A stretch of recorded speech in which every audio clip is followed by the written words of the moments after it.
The first time she asked me to pretend to be her husband, I thought it was a joke. The second time she asked, I saw the tears in her eyes. And the third time, standing beneath the bright afternoon sun outside a crowded hospital, I realized she wasn't asking for a favor. She was asking for help.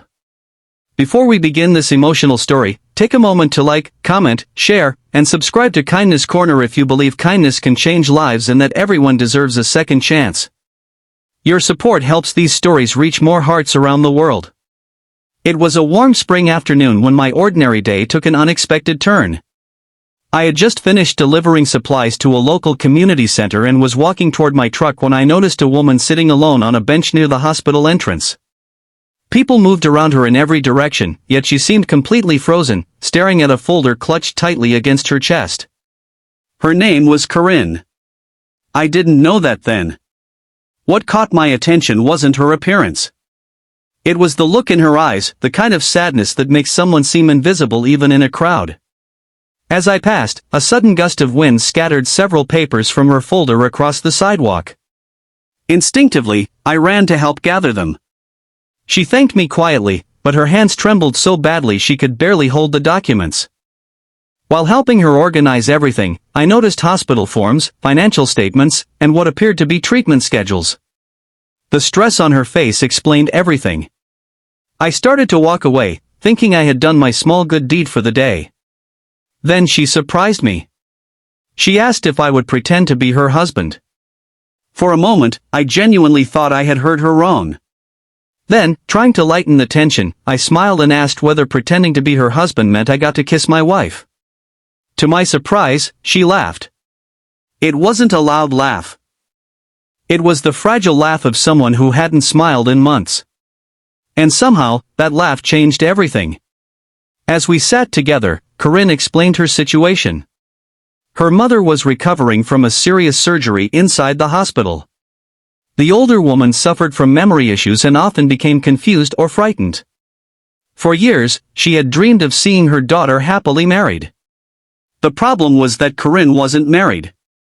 She had been engaged once. The wedding never happened. Her fiancé left after learning about the financial burden created by her mother's medical condition. Since then, Corinne had spent years working multiple jobs while caring for her mother. Now her mother's condition had worsened, and doctors feared there might not be much time left. The older woman kept asking to meet the husband her daughter always deserved. Corinne didn't know what to do. She wasn't trying to deceive her mother for selfish reasons. She simply wanted to give her one peaceful memory. One moment of happiness. One reason to smile. Looking into her exhausted eyes, I couldn't find a reason to refuse. An hour later, I was sitting beside her mother's hospital bed. The elderly woman looked weak but kind. When she saw us together, her face brightened instantly. The joy in her expression was impossible to fake. She reached for our hands and held them together. In that moment, something unexpected happened. The room felt warmer. The tension disappeared. And for the first time all day, Corinne looked at peace. What was supposed to be a brief visit turned into several days. Her mother enjoyed our company so much that the nurses encouraged us to spend more time there. Each afternoon, after finishing work, I returned. We shared meals. We listened to old stories. We looked through family photographs. And little by little, the pretend marriage began creating something real. Not romance. Not yet. Something deeper. Trust. Friendship. Understanding. I learned how much Corinne sacrificed every day. She rarely bought anything for herself. She skipped vacations. She worked long hours. Everything she earned went toward helping her mother. Yet she never complained. Not once.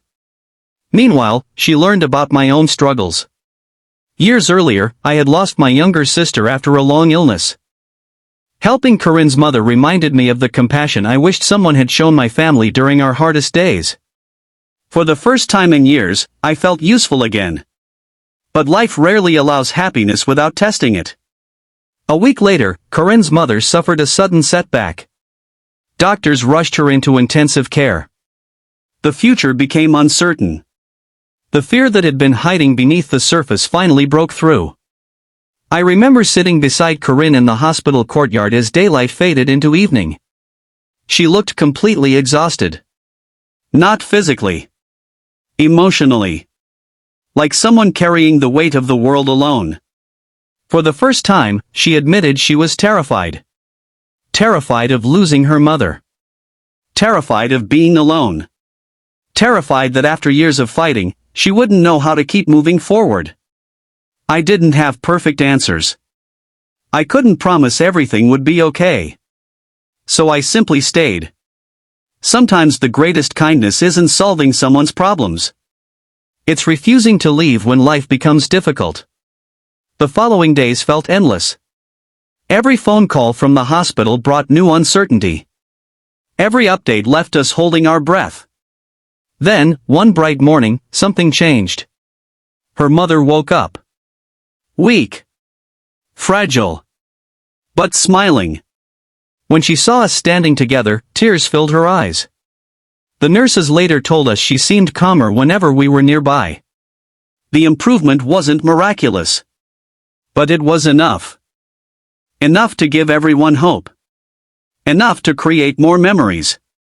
Enough to remind us that love often appears in unexpected forms. Weeks passed. Her mother's condition stabilized. Life slowly became less chaotic.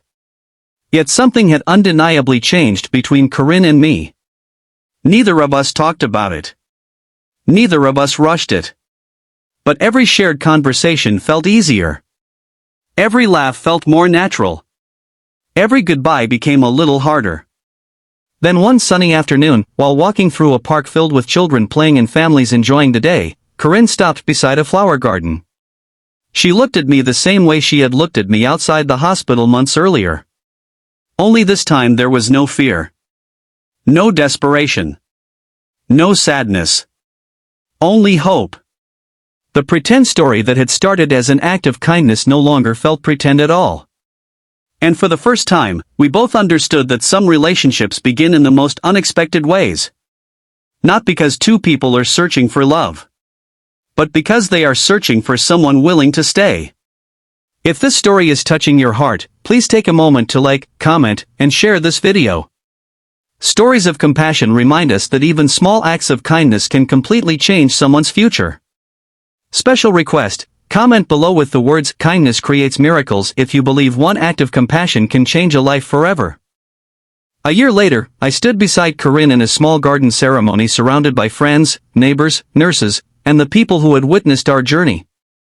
Her mother sat proudly in the front row. Healthy enough to attend. Strong enough to smile. And happier than anyone else there. As I looked around, I realized something important. The best things in life rarely arrive according to plan. Sometimes they begin with a stranger needing help. Sometimes they begin with a simple act of kindness. And sometimes they begin with a question that sounds impossible. Would you pretend to be my husband? The answer changed both our lives forever.